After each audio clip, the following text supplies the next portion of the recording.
ক্ষমতা ছেড়ে দেশ ছেড়ে ভারতে পালিয়ে যান আওয়ামী লীগ সভানেত্রী শেখ হাসিনা।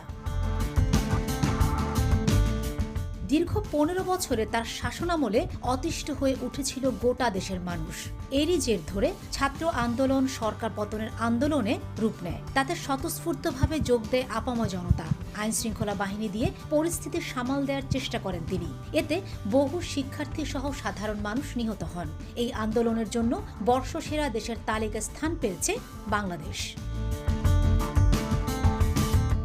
আর এর পুরস্কার স্বরূপ যুক্তরাজ্য ভিত্তিক সংবাদ মাধ্যম দ্য ইকোনমিস্টের কান্ট্রি অব দ্য ইয়ার বা বর্ষসেরা দেশ হিসাবে প্রথম স্থান অধিকার করেছে বাংলাদেশ। প্রতিবেদনে জানা যায়, দ্য ইকোনমিস্টের সংবাদদাতাদের মধ্যে উত্তপ্ত বিতর্কে বেছে নেওয়া হয় সেরাদের, যেখানে বর্ষসেরা দেশ নির্বাচিত হয় বাংলাদেশ এবং রানার আপ সিরিয়া।